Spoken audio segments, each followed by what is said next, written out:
Respondendo agora diretamente à tua pergunta, vai com certeza alimentar a novela da continuidade ou não de Jorge Jesus. Jorge Jesus está no último ano de contrato. O Benfica ainda não deu um passo para a renovação desse contrato. O Benfica vai ver no final da época, com certeza, se vale a pena ou não renovar com Jorge Jesus, e eu creio que só valerá a pena renovar com Jorge Jesus se o Benfica for campeão e ganhar mais algum título. E Jorge Jesus, tal como fez desde o primeiro dia, já está a buscar o olho ao Flamengo. Eu recordo a entrevista, vou chamar-lhe entrevista, foi ao canal do clube, é simpático chamar-lhe uma entrevista, mas as primeiras declarações exclusivas de Jorge Jesus, quando chegou ao Benfica, à BTV. Jorge Jesus, nessa conversa, estamos a falar em julho do ano passado, mostrou, obviamente, grande orgulho, grande satisfação em regressar ao Benfica, mas eu convido as pessoas a reverem essa entrevista. Ele esteve quase toda a entrevista a dizer que tinha muitas saudades do Flamengo e sempre a piscar o olho ao Flamengo. António. Jorge Jesus, eu estou a fazer futurologia e se não acertar, penitencio-me por isso, Jorge Jesus acabará por voltar ao Flamengo. Vamos ver quando. E nação rubro-negra, vocês veem aí que até as próprias televisões portuguesas cravam o Jorge Jesus no Flamengo um dia, tá? Eu acredito que essa volta não esteja muito distante não, depende do que vai acontecer com o time do Flamengo esse ano. Tem informações lá de Portugal que o português pode rodar a qualquer momento. E falando, galera, sobre as notícias do vídeo de hoje, a gente vai trazer para vocês aí um fato. Flamengo em 2021 vai faturar mais de 1 bilhão e 100 milhões de reais. Eu vou trazer para vocês também uma notícia bem legal sobre o Davi Luiz, que ele não pediu luvas para vir para o time do Flamengo. Somente a venda do Gerson, do Muniz e do Natan gerou aí quase 200 milhões de reais para o Flamengo. Flamengo que está tentando a última cartada com a CBF para ver se consegue uma justiça nesse Campeonato Brasileiro, estender ele um pouquinho mais para frente. Michael, quem diria, hein? Michael em mais 10, o que vocês acham? E o Pedro tirou já seus pontos, está nessa caminhada rumo à final da Libertadores no Uruguai. E é lógico, a gente vai trazer a escalação de Flamengo versus Atlético Paranaense. Essas e outras vocês encontram agora na Flageral TV. Mas antes disso, deixe seu like, se inscreva no canal e vamos para as notícias, que é o que interessa. Incrível! Incrível! Nada é impossível! Isso aqui é Flamengo! E nação rubro-negra, vamos falar agora da parte financeira, né, as finanças do Flamengo. Vou passar para vocês também os números. Somente com a venda do Gerson, do Muniz e também do Natan, a gente conseguiu faturar quase 200 milhões de reais. E tem uma notícia bem legal que é sobre as luvas aí do Davi Luiz, né? Davi Luiz abrindo mão das luvas. Vamos começar falando sobre o Davi Luiz. Davi Luiz foi revelado aí pelo Balancete que ele não recebeu luvas, nenhuma luva para poder vir para o time do Flamengo, né? A gente lembra, ficou muito marcada essa parte de luvas, que a gente lembra da época do Rafinha, né? O Rafinha deixou de vir muito pela questão das luvas também. E aí, cara, bem legal a gente ver isso, porque o valor que a gente pagou pelo Davi Luiz foi somente, entre aspas, somente, mas a comissão dos empresários, que deu em torno de 800 mil reais. Bem interessante essa questão, o Davi Luiz não fazendo questão de ter luvas para vir para o Mengão. E isso mostra que realmente ele queria vir para o time do Flamengo.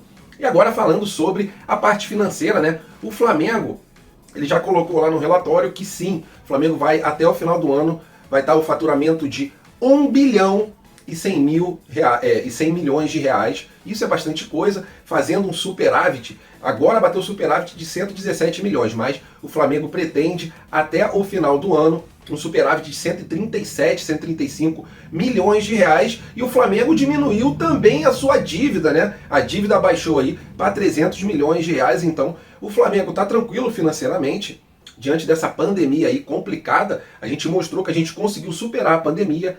E o que o Flamengo pretende é conseguir arrecadar mais dinheiro ainda em 2022 e vai conseguir, porque está renovando com alguns patrocinadores, está conversando, tem outros querendo entrar também no time do Flamengo. Então o futuro do Flamengo é realmente brilhante, com estradas feitas aí de ouro. E em relação à venda dos jogadores, saiu o valor real da venda dos atletas. O Gerson foi vendido por 123 milhões de reais. O Muniz foi vendido por 49 milhões de reais e o Natan foi vendido por 22 milhões de reais. Junta isso tudo, daí quase 200 milhões de reais com apenas 3 atletas. Isso é para mostrar que a gente não está desesperado financeiramente, né? Tem jogadores que a gente poderia aí vender um montão e a gente tentou segurar ao máximo. O Gerson realmente não deu. O Muniz foi uma oportunidade boa para o Flamengo, né? 50 milhões de reais.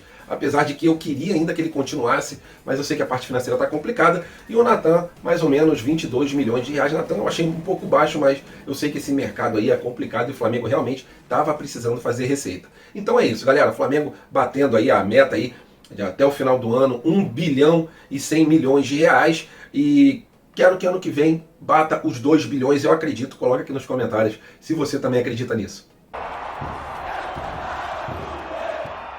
E nação hoje, às 4 horas da tarde, daqui a pouquinho, Atlético Paranaense versus Flamengo. É um dia atípico para a gente ter jogo e vai ter transmissão na Rede Globo, terça-feira, 4 horas da tarde. Então, realmente, é uma partida que todo mundo vai poder acompanhar. E o Flamengo tem vários e vários desfalques, entre eles aí, ó, Arrascaeta, Davi Luiz, Rodrigo Caio, Felipe Luiz, Diego Ribas e etc. Não temos aí o Bruno Henrique, porque ele está suspenso. E o Flamengo vai enfrentar um time que está na 15ª colocação, com 34 pontos, se eu não me engano, e o Flamengo tem 49 pontos, está aí a 10 pontos do time do Atlético Mineiro, lembrando que a gente tem 2 partidas a menos do que o Galo. E o Flamengo deve entrar em campo com a seguinte escalação, vamos ver para saber se vocês aprovam, né? Dá uma olhada aí, o que vocês tiverem que mudar, vocês colocam nos comentários. Diego Alves no gol, lateral direito, Luiz, lateral esquerdo, Ramon, na zaga, o Gustavo Henrique junto com o Léo Pereira, um pouco mais à frente ali na volância, o Ilharão junto com o Andrés Pereira, o Vitinho pode ser que entre ali no lugar do Arrascaeta, aí a gente vai ter aberto pela direita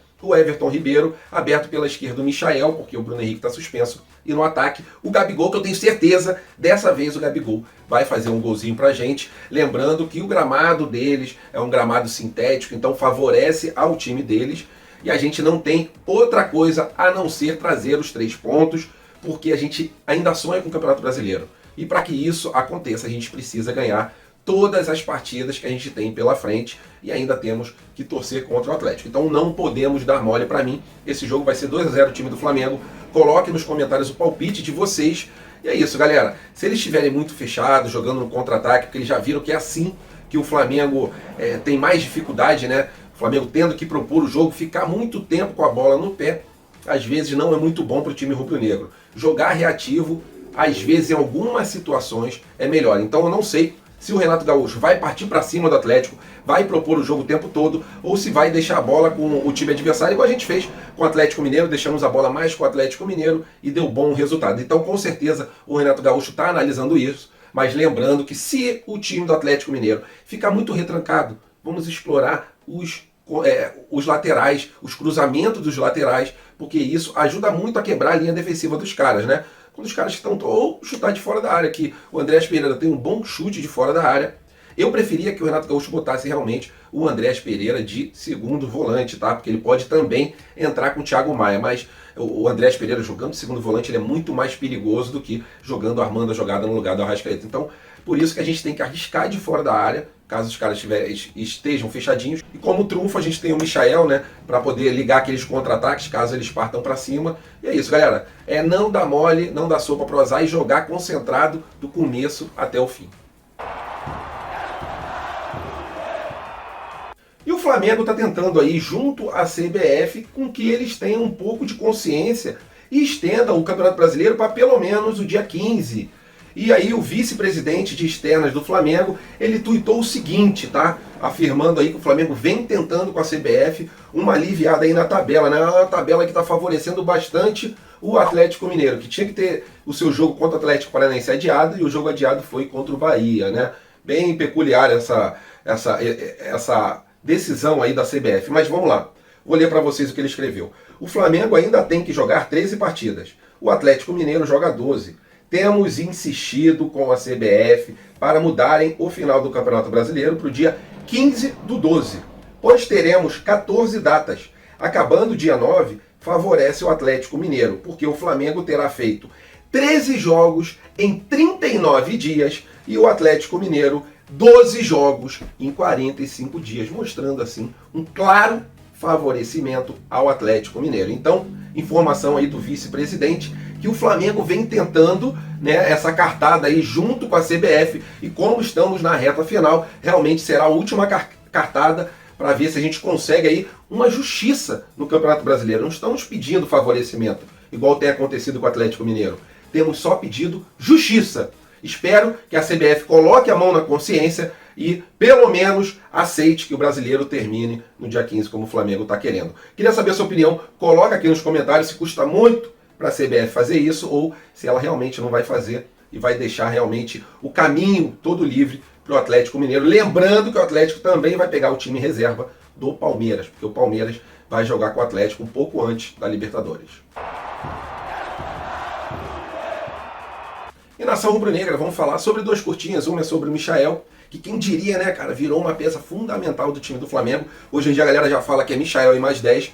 E também a gente vai falar sobre a recuperação do Pedro, né? O Pedro, graças a Deus, tirou os pontos. E aí já divulgou até uma foto aí dele fazendo uma bicicleta ergométrica. É o começo da recuperação para ele estar pronto rumo ao Uruguai no dia 27, tá? Mas o objetivo do Flamengo é colocar ele apto para poder jogar no dia 27. Ele tem que estar bom, mesmo se ele não estiver 100%, ele vai para essa partida aí, porque é final de Libertadores, e ele já deu o primeiro passo para sua recuperação aí, tirando os pontos, e agora é só mesmo ter paciência, fazer fisioterapia, que ele, eu tenho muita fé mesmo que ele vai estar prontinho para essa final da Libertadores. E falando sobre o Michael, né, quem diria, alguns meses atrás totalmente contestado, não estava rendendo, muitos torcedores pedindo para ele ser vendido, negociado, emprestado, dado para alguém. E hoje em dia, graças a Deus, graças ao foco dele, a força, a fé que ele tem, ele conseguiu dar a volta por cima. E hoje em dia muita gente diz que é o Michael e mais 10. Queria saber a sua opinião. Coloca aqui nos comentários. Você também acha que o Michael não pode mais sair desse time?